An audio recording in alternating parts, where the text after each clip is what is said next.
Okay. Hi everyone. सो आज वाले session में हम बात करेंगे पैसिव रिकनसेंस के बारे में। सबसे पहले हम रिकनसेंस का मीनिंग समझेंगे, उसके बाद हम उसके टूल्स को ट्राई आउट करेंगे। ट्राई हैक में पर ये रूम अवेलेबल है। सबसे पहले हम गूगल पर जाते हैं एंड गूगल पर सर्च करते हैं कि रिकनसेंस होता क्या है। आप यहाँ पर देख सकते हो रिकनसेंस का मीनिंग, जहाँ पे क्या कहता है, preliminary survey to gain information. इस टर्म से आपको ये आइडिया लग जाना चाहिए कि पैसिव रिकनसेंस या एक्टिव रिकनसेंस में क्या है कि ना हम इंफॉर्मेशन गैदर करते हैं टारगेट के बारे में। ठीक है, एटलीस्ट आपको इसका मीनिंग क्लियर होना चाहिए। अब जब आपको रिकनसेंस का मीनिंग पता चल गया कि इसका मीनिंग है इंफॉर्मेशन गैदरिंग, तो मैं आपको बता देना चाहता हूँ कि रिकनसेंस जनरली दो टाइप का होता है। एक होता है पैसिव और एक होता है एक्टिव। पैसिव रिकनसेंस और एक्टिव रिकनसेंस आपको दोनों आने चाहिए जब भी आप किसी भी वेबसाइट को हैक करते हो। तो टास्क वन पर हम डायरेक्ट चलते हैं। टास्क वन क्या कहता है कि ये फर्स्ट रूम है नेटवर्क सिक्योरिटी मॉड्यूल का, एंड इस मॉड्यूल के अंदर ये सारी चीज़ें कवर होती हैं जिसमें passive reconnaissance, active reconnaissance, Nmap के बारे में है, then protocols and server, then एक सिक्योरिटी चैलेंज है।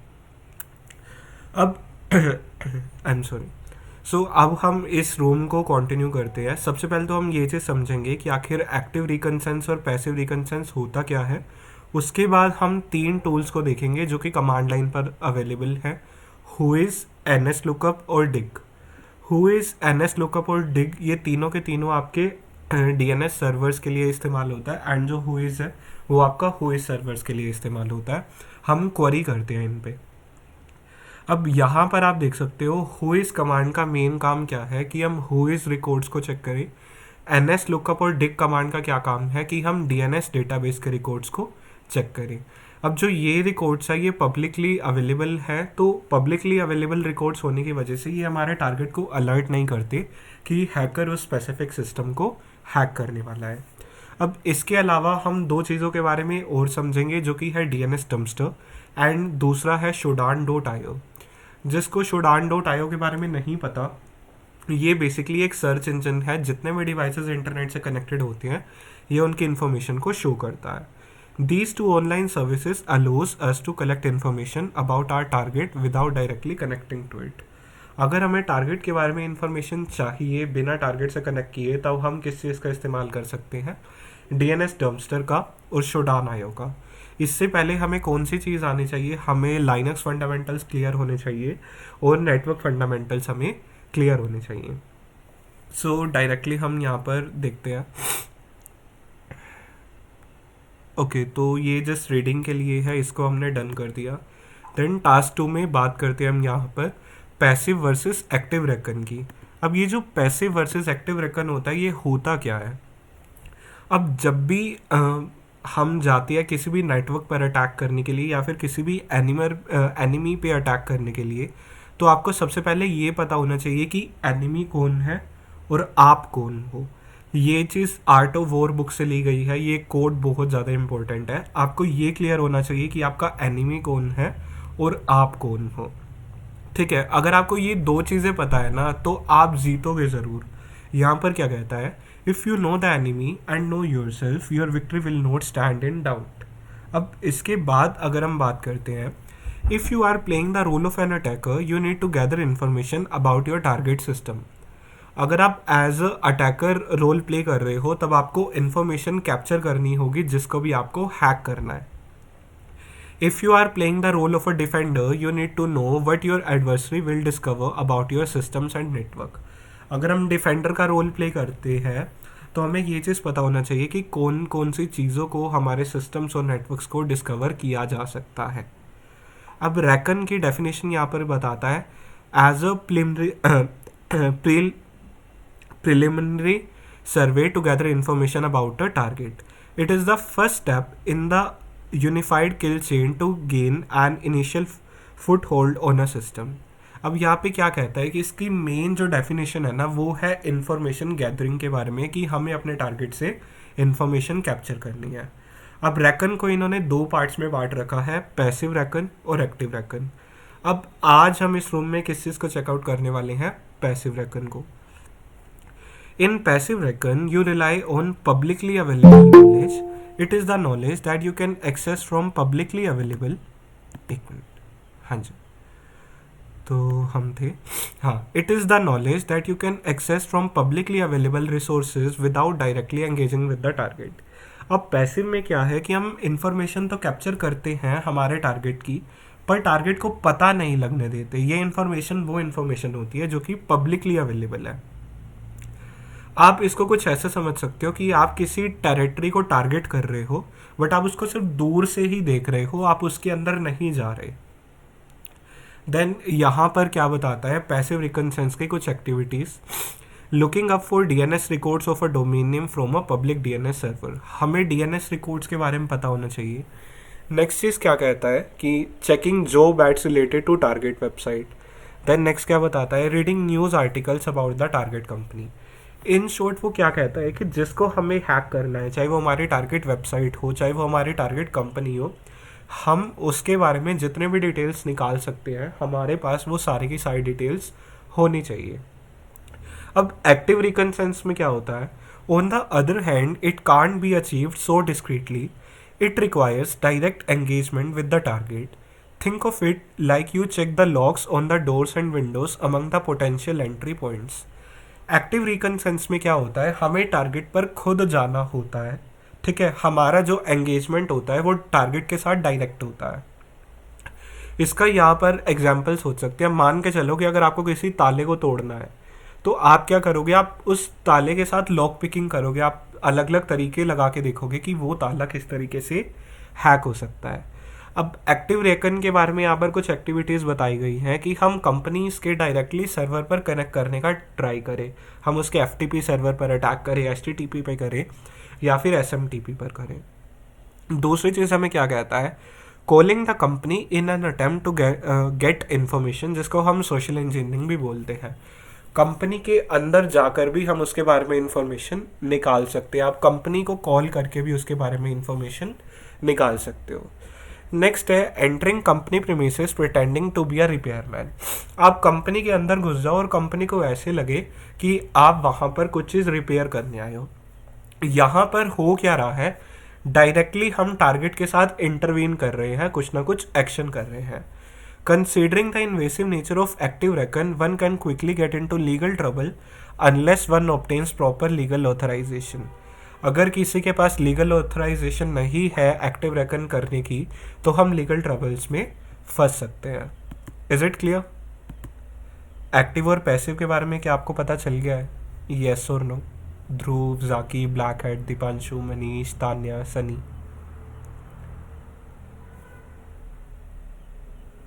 ओके, अगर आपको ये चीज़ क्लियर है देन नीचे हम देखते हैं. You visit the Facebook page of a direct of target company hoping to get some of their employee names. What kind of reconnaissance activity is this? A for active, P for passive. अगर मैं किसी भी company के Facebook page पर जाता हूँ जिसको मैं हैक करने वाला हूँ, तो टेक्निकली कंपनी को पता थोड़ी ना चल रहा है. अगर कंपनी को पता नहीं चल रहा तो ये कौन सा फॉर्म है रिकॉन्सेंस का? पैसिव फॉर्म है. तो यहाँ पर आंसर आएगा P. You ping the IP address of the company server to check if ICMP traffic is blocked. What kind of reconnaissance activity is this? अब इसमें क्या कर रहे हैं, हम कंपनी के आईपी एड्रेस पर डायरेक्टली पिंग कर रहे हैं. पिंग करने से कंपनी के लॉग्स में ये चीज़ आ जाएगी, किसी ना किसी ने यहाँ पर ट्राई किया था कि वो कंपनी का सर्वर चल रहा है या नहीं चल रहा, या आईसीएम पे ट्रैफिक उसका चल रहा है या फिर नहीं चल रहा. तो ये क्या है, एक्टिव रिकॉन्सेंस. देन नेक्स्ट क्या हमें बताता है, you happen to meet the IT administrator of that target company at a party. You try to use social engineering to get more information about their systems and their network infrastructure. What kind of recon activity is this? A for active and P for passive. So basically यहाँ पर कहता है कि जो भी उस company का IT administrator है, हम क्या करते हैं, हम उससे किसी ना किसी पार्टी पर मिलने का ट्राई करते हैं और हम सोशल इंजीनियरिंग का इस्तेमाल करके उनके सिस्टम्स के बारे में या फिर उनके नेटवर्क इंफ्रास्ट्रक्चर के बारे में इंफॉर्मेशन निकालने की कोशिश करते हैं. तो ये कौन से टाइप का रेकन एक्टिविटी है? एक्टिव है, क्योंकि हम डायरेक्टली कंपनी के जो भी जुड़ी हुई चीज़ें हैं उसके साथ इंटरवीन कर रहे हैं. आपको क्लैरिटी मिल गई एक्टिव और पैसिव के बारे में? ध्रुव, जाकी, ब्लैक, दीपांशु, मनीष, तान्या, सनी। ओके, अगर आपको इतना पोर्शन क्लियर है देन नेक्स्ट हमारे पास यहाँ पर क्या चीज़ बताता है, हु इज़ के बारे में। अब ये हु इज़ होता क्या है? Who is a request and response protocol that follows the RFC 3912 specification. अभी हम सिंपल वर्ड्स में हु इज़ को समझते हैं। ये बेसिकली एक रिक्वेस्ट ऑन रिस्पॉन्स प्रोटोकॉल है जो कि स्पेसिफिक स्पेसिफिकेशन को फॉलो अप करता है। अब हु इज़ सर्वर करता क्या है? A WHOIS server listens on TCP port 43 for incoming request।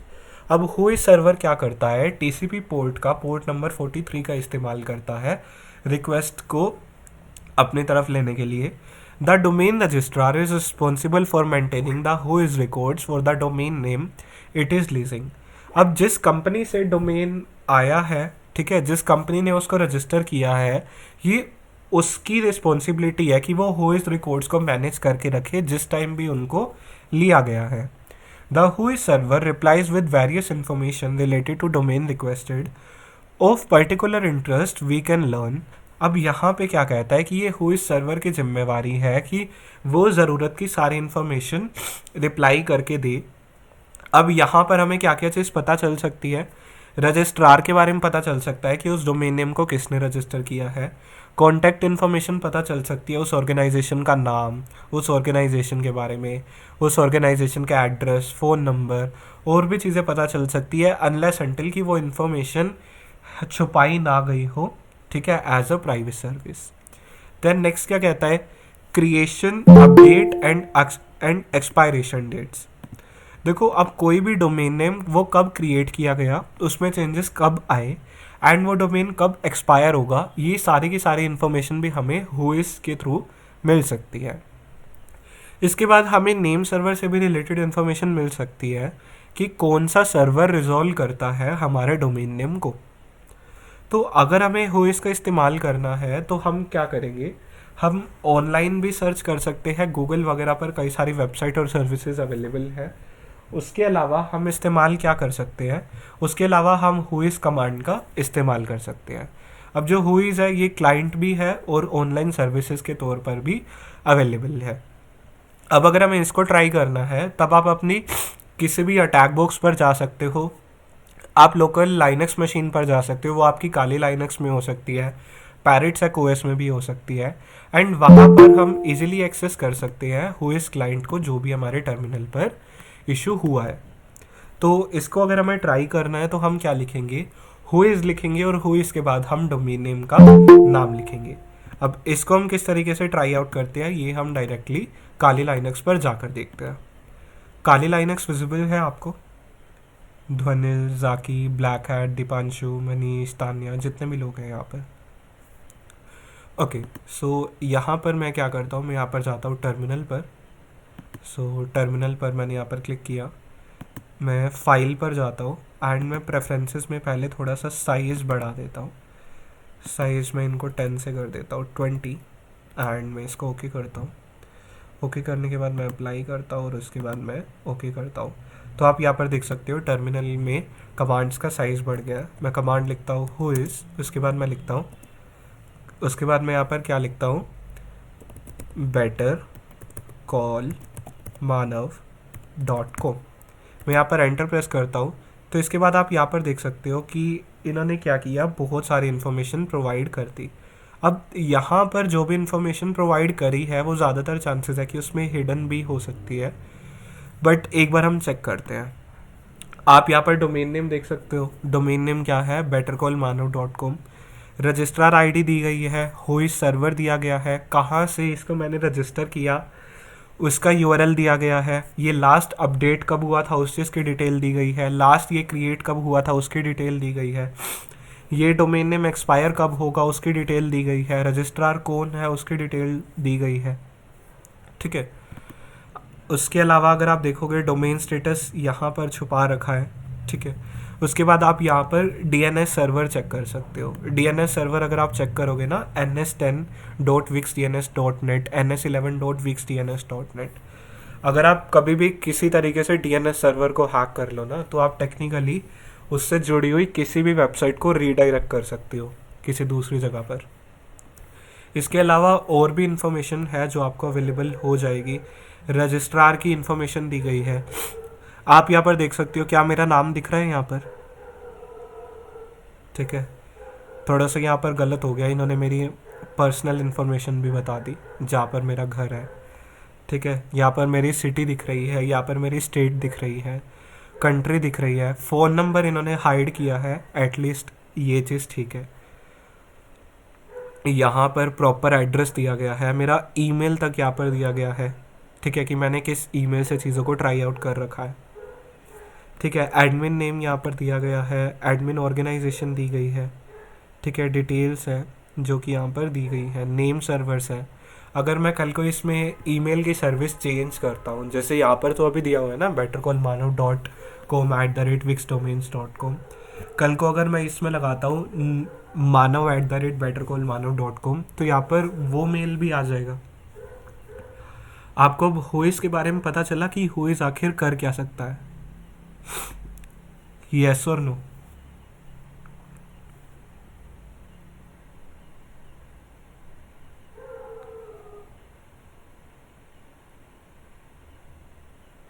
Actually ये मैं हाइड करता हूँ, मैंने इस डोमेन नेम पर हाइड किया नहीं था। हाइड मैंने जानबूझकर नहीं किया था।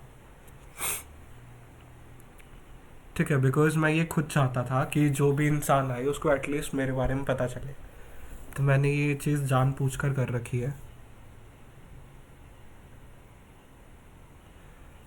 हुइस कमांड के बाद आपको सीधा डोमेन नेम लिखना है। डोमेन नेम अगर आप लिखोगे आपके पास उसकी डिटेल्स आ जाएंगी। क्लियर है आपको? ध्वनि, जाकी, black head, Deepanshu, Manish, Tanya. Okay, अगर आपको ये पोर्शन क्लियर है, उसके बाद हम देखते हैं कि हुइज हमने इस तरीके से किया और हमारे पास जो इन्फॉर्मेशन आएगी वो कुछ इस तरीके से आएगी। आप टेक्स्ट का साइज़ छोटा बड़ा भी कर सकते हो। मैंने टेक्स्ट का साइज़ कुछ ज़्यादा ही बड़ा कर दिया था, बट अगर मैं उसका साइज़ 10 या 15 पे रखता तो वो एक ही पेज पर सारी इन्फॉर्मेशन आ जाती।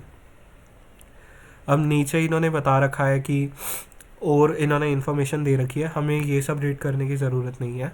यहाँ पर इन्होंने क्या चीज़ बता रखी है उसको हम रीड कर सकते हैं। The information collected can be inspected to find new attack surfaces such as social engineering or technical attacks. For instance, depending on the scope of the penetration test, you might consider an attack against the email server of the admin user or the DNS server, assuming they are owned by your client and fall within the scope of the penetration test. यहाँ पर क्या चीज़ बताई गई कि हम ना email server के against भी अटैक को लॉन्च कर सकते हैं। ठीक है, अगर हमारे पास और भी इंफॉर्मेशन अवेलेबल है जो कि हमने हुइस के थ्रू निकाली थी। सो यहाँ पर बहुत सारी चीज़ें अवेलेबल हैं। तो यहाँ पर ये चीज़ पूछ रखी है कि tryhackme.com कब रजिस्टर हुआ था। अब जब आपको ये सारी इन्फॉर्मेशन निकालनी है तब आप कैसे करोगे? हुइस स्पेस tryhackme.com। जब आप ये इन्फॉर्मेशन निकालोगे तब आपको ये चीज़ पता चल जाएगा कि ये कब रजिस्टर हुआ था, इसका रजिस्ट्रार कौन है एंड कौन से कंपनी के ये नेम सर्वर्स इस्तेमाल करता है। ये इन्फॉर्मेशन मैंने ऑलरेडी निकाल रखी है। अगर आप हिंट देखोगे ना तब यहाँ पर इन्होंने फॉर्मेट बता रखा है कि किस तरीके से करना है, बट ऑलरेडी मैंने आपको बता दिया है। स्टिल मैं आपको यहाँ पर ये चीज़ दिखाता हूँ। यहाँ पर मैंने कमांड लगाई क्लियर, एंटर प्रेस किया। एंटर प्रेस करने के बाद मैं यहाँ पर क्या लिखता हूँ? हुइस, उसके बाद मैं लिखता हूँ tryhackme.com एंड मैंने एंटर प्रेस किया। यहाँ पर आप देख सकते हो tryhackme से रिलेटेड जितने भी रिक्वायर्ड इन्फॉर्मेशन है वो हमारे पास आ जाएगी। देख रहे हो ना कि इसका रजिस्ट्रार कौन है, नेम चीप ही है। एंड बाकी अगर इन्फॉर्मेशन देखोगे, क्रिएशन डेट दी गई है, अपडेट डेट दी गई है। ठीक है, इसकी एक्सपायरी भी गिवन है कि कब ये एक्सपायर होगी। तो ये चीज़ें आप यहाँ से चेक कर सकते हो। अगर आपको इतना पोर्शन क्लियर है तब आप क्लियर लिख दो, कोई डाउट है तो आप मुझसे पूछ लो, बिकॉज इसके बाद हम ns लुकअप और dig कमांड पर चलेंगे।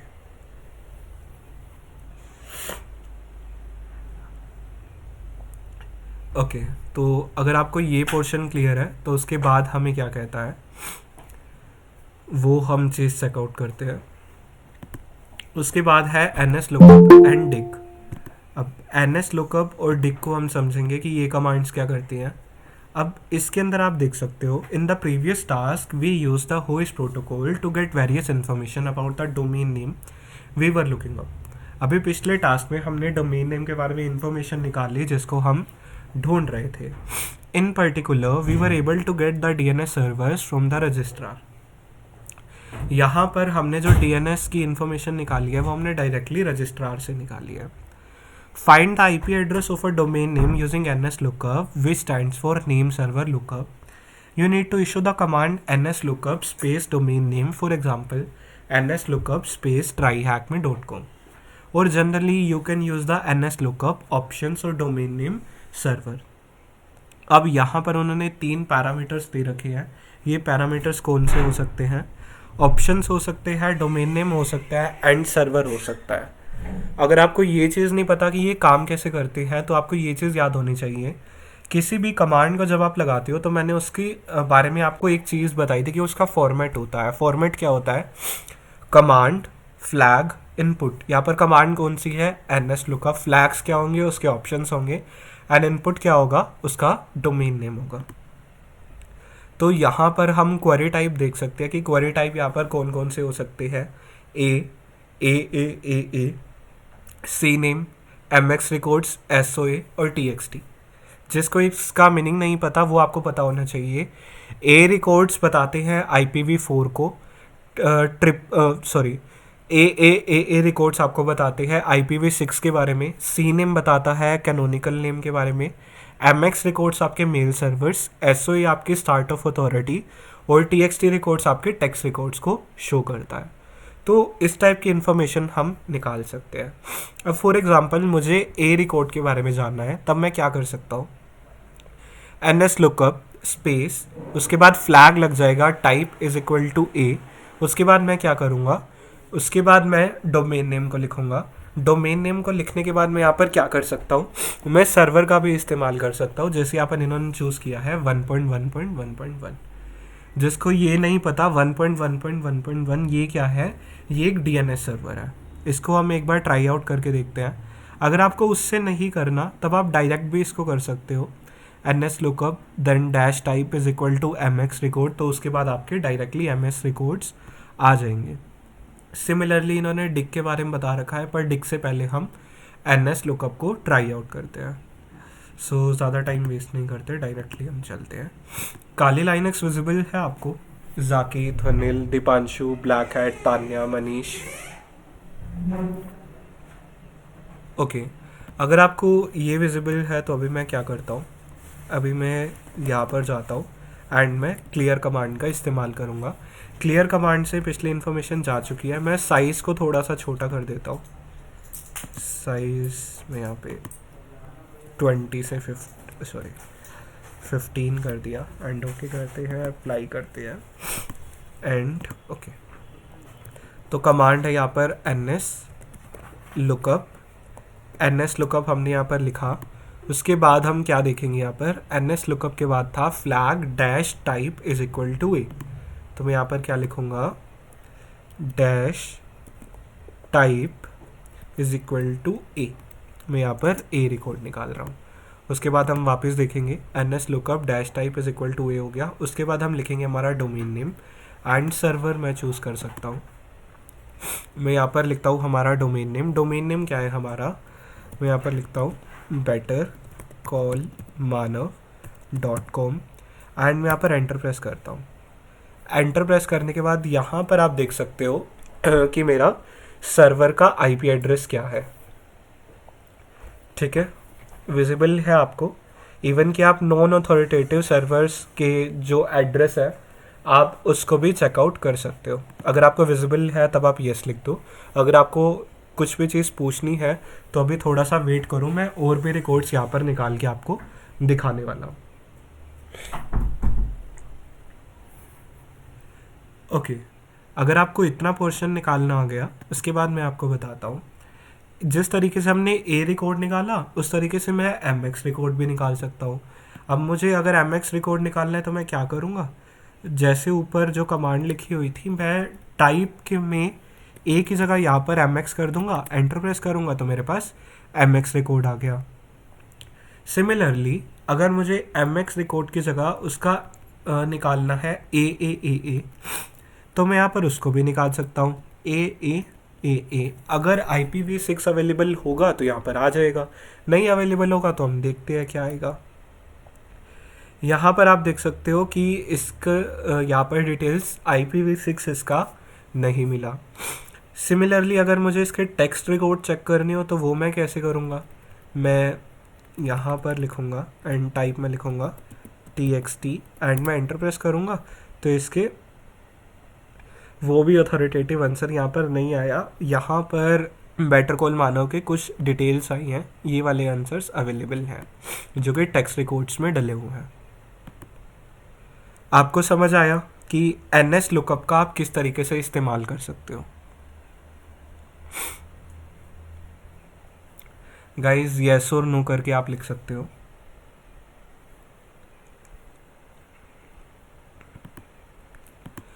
ओके तो अगर आपको NS लुकअप क्लियर है तो उसके बाद हमारे पास एक और कमांड है डिग। डिग भी सिमिलर चीज़ें ही करती है। डिग में अगर आपको इस्तेमाल करना है तो आप लिखोगे डिग स्पेस, आपका आ जाएगा डोमेन नेम, उसके बाद आपको जिस टाइप का रिकॉर्ड चाहिए। फॉर एग्जांपल मैं यहाँ पर एक बार इसको करता हूँ क्लियर एंड मैं यहाँ पर लिखता हूँ डिग। डिग के बाद मैं क्या लिखूँगा, मैं यहाँ पर लिखूँगा बेटर कॉल मानव .com। उसके बाद अगर मुझे ए रिकॉर्ड चाहिए तो मैं ये लिखूँगा और एंटर प्रेस करूँगा। आप यहाँ पर देख सकते हो कि रिज़ल्ट हमारे पास आ गया है। क्लियर है आपको ये चीज़। सिमिलरली अगर आपको कोई और रिकॉर्ड भी चाहिए हो आप जस्ट ए को रिप्लेस कर सकते हो MX के साथ, TXT के साथ, ए के साथ। तो ये चीज़ आपको यहाँ पर क्लियर होनी चाहिए। अब यहाँ पर क्या कहता है कि TXT रिकॉर्ड चेक करने हैं हमें। किस चीज़ के TXT रिकॉर्ड चेक करने हैं, THMLabs.com के। तो ये रिकॉर्ड्स यहाँ पर किस तरीके से चेक होंगे, आप या तो NS लुकअप का इस्तेमाल कर सकते हो या फिर आप डिग का इस्तेमाल कर सकते हो। देन आप क्या लिखोगे, इस डोमेन नेम को लिखोगे और आप स्पेस डालकर TXT लिखोगे या फिर dash type is equal to TXT लिखोगे। इतना पोर्शन आपको क्लियर है। Jackie, Dhwanil, Deepanshu, black hat, Tanya, Manish, जितने भी लोग हैं आपको ये चीज़ें यहाँ पर क्लियर होनी चाहिए। अगर आपको इतना पोर्शन क्लियर है देन नेक्स्ट क्या चीज़ कहता है DNS डम्पस्टर के बारे में। DNS डम्पस्टर के बारे में हमने कल लास्ट वाले सेशन में भी देखा था। DNS डम्पस्टर में हमें कुछ नहीं करना पड़ता, आप जस्ट एक वेबसाइट पे जा सकते हो dnsdumpster.com एंड dnsdumpster.com पे जाने के बाद आपको उसके DNS servers, MX records, text records, A records, A records, उसका नेटवर्क मैप जिसमें आपको सारी की सारी इन्फॉर्मेशन ग्राफिकली मिल जाएगी। अब तो अपडेट होके उसमें एक्सेल शीट का भी सपोर्ट आ चुका है। उसके अलावा आप नेटवर्क मैप के अलावा आप उसमें एक्सपोर्ट ग्राफ देख सकते हो। बेसिकली आप ग्राफ देख सकते हो और आप उसको एक्सपोर्ट भी कर सकते हो। आप ग्राफ के अंदर भी चेंजेस कर सकते हो। ये सारी की सारी चीज़ें आपको किसी भी अटैक को लॉन्च करने में काम आती हैं। फॉर एग्जांपल अगर आपको bettercallmanu.com को हैक करना है तो आप क्या करोगे, आप उसका DNS रिकॉर्ड्स चेक करोगे। अब ये आपको कैसे करना है, तो यहाँ पर हम जाते हैं एंड यहाँ पर जाने के बाद हम उसका DNS डम्पस्टर चेक करते हैं। DNS डम्पस्टर पर मैं गया, DNS रेकन वाली चीज़ आ जाएगी। याद है ना, ये कल हमने देखी थी। अगर जिसने नहीं देखी आप लोग रिकॉर्डिंग को चेकआउट कर सकते हो। रिकॉर्डिंग आपकी यूट्यूब पर अवेलेबल है। ध्वनिल, जाकी, ब्लैक हेड, दीपांशु, तान्या, मनीष। अब यहाँ पर मान के चलो कि अगर मुझे हैक करना है bettercallmanav.com को, मैं एंटर प्रेस करूँगा तो यहाँ पर जितना भी रिसर्च बेस्ड मटेरियल है वो सारी की सारी इन्फॉर्मेशन यहाँ पर आ जानी चाहिए। आप यहाँ पर देख सकते हो मेरे होस्ट की लोकेशन, जियोग्राफिकल लोकेशन आप देख सकते हो। यहाँ पर क्लिक करोगे तो आप यहाँ पर देख सकते हो यूनाइटेड स्टेट्स में है एंड 2 सर्वर्स यहाँ पर है। DNS सर्वर्स आप देख सकते हो NS11 और NS10 है .wixdns.net, उसके बारे में और भी इंफॉर्मेशन अवेलेबल है। इसके बाद अगर आप देखोगे MX रिकॉर्ड्स, TXT रिकॉर्ड्स और A रिकॉर्ड्स को आप चेकआउट कर सकते हो। एक्सेल शीट्स अब अवेलेबल है, ग्राफ को आप चेकआउट कर सकते हो, देन डोमेन मैपिंग आप चेक कर सकते हो। आपको टेक के बारे में पता चल रहा है कि मेरी वेबसाइट एंगुलर पर बेस्ड है, उसके डीएनएस रिकॉर्ड्स हो गया, एमएक्स रिकॉर्ड्स हो गया, ए रिकॉर्ड्स हो गया।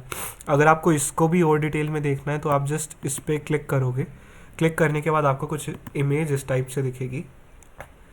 एक मिनट, मैं अगर बैक जाता हूँ तो अगर मैं इसको दोबारा सर्च करता हूँ तो नीचे आप ना एक चीज़ और देख पाओगे, व्यू ग्राफ। ग्राफ को जब आप चेकआउट करोगे तो ग्राफ आपको कुछ इस टाइप से दिखेगा।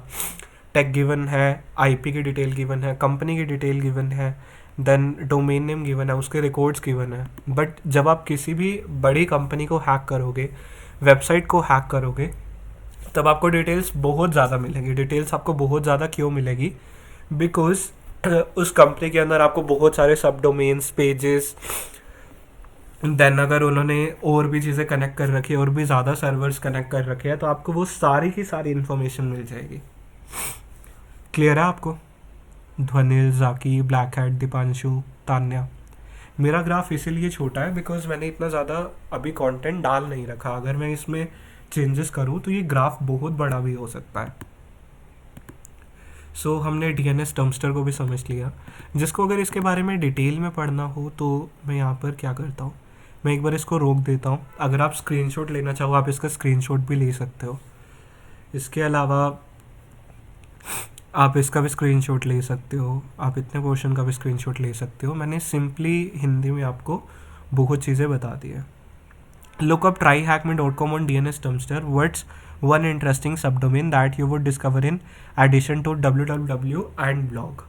ओके, तो हमें क्या करना है, हमें tryhackme के देखना है tryhackme.com की तरफ। तो मैं यहाँ पर क्या करता हूँ, tryhackme.com सर्च पर मैं क्लिक करता हूँ।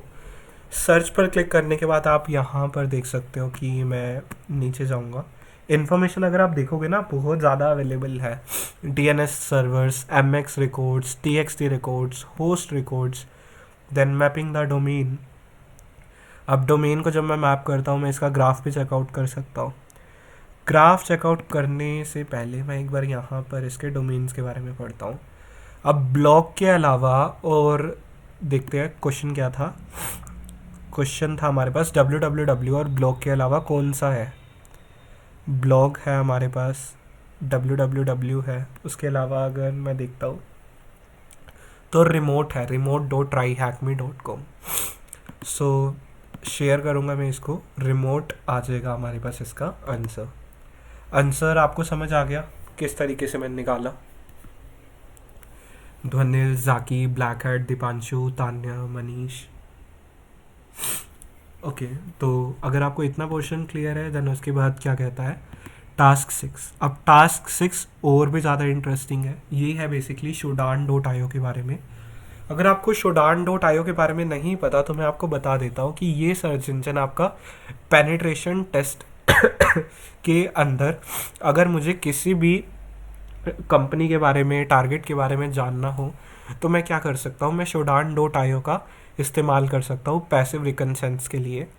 अब पैसिव रिकन के लिए मुझे क्लाइंट के नेटवर्क से कनेक्ट होने की ज़रूरत नहीं है डायरेक्टली। मैं यहाँ पर उसके बारे में बहुत सारी चीज़ें बिना कनेक्ट हुए ही निकाल सकता हूँ।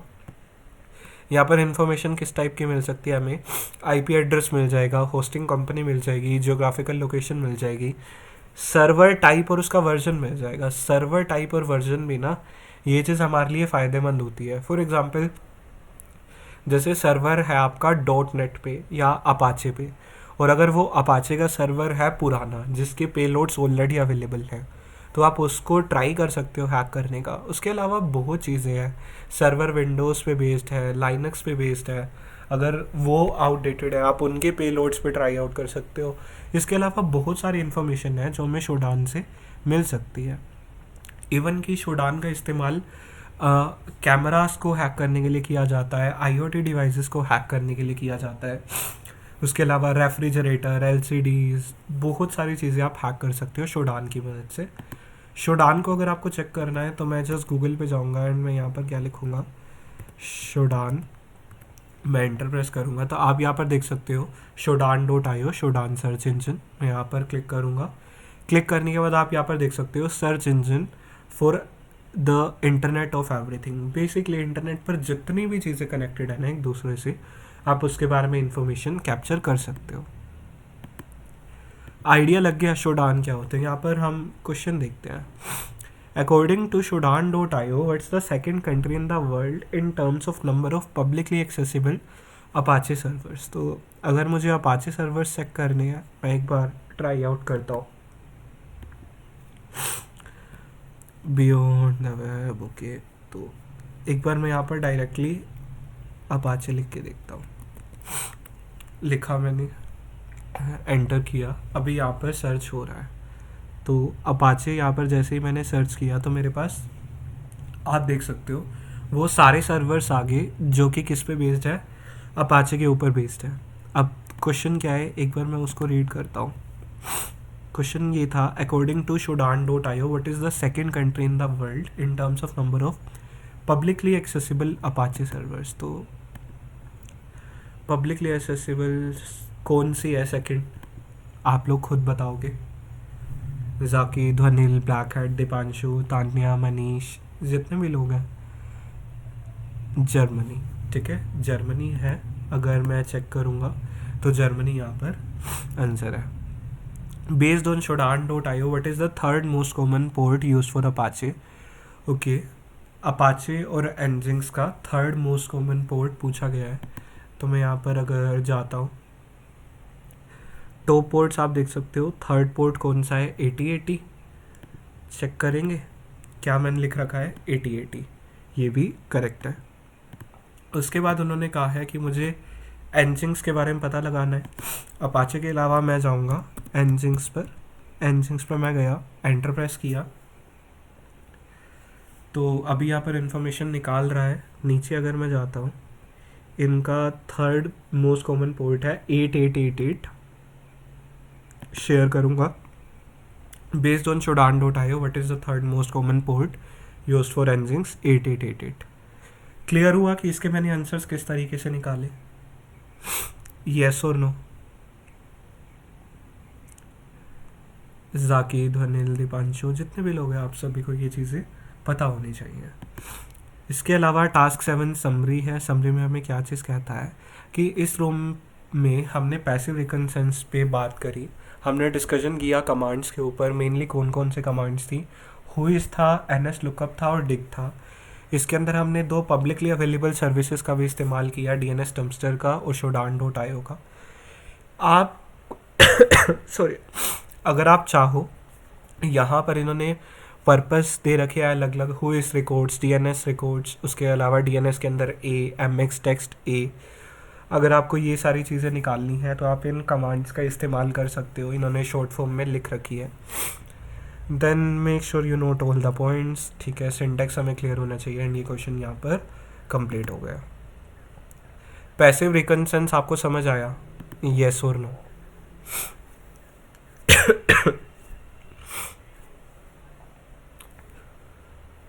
ओके, तो अगर आपको कोई भी डाउट्स हो, आप व्हाट्सएप ग्रुप में पूछ सकते हो। वीडियो की जो भी रिकॉर्डिंग आएगी आप उसके डिस्क्रिप्शन बॉक्स में पूछ सकते हो। आप इंस्टाग्राम, ट्विटर, लिंक्डइन पर जा सकते हो @bettercallmano। व्हाट्सएप ग्रुप का लिंक आपको वीडियो के डिस्क्रिप्शन बॉक्स में मिल जाएगा। सो आज के लिए इतना ही, मैं रिकॉर्डिंग यहीं पर स्टॉप कर रहा हूँ एंड इसके बाद हम कुछ चीज़ें डिस्कस करेंगे। Thank you so much, have a great day.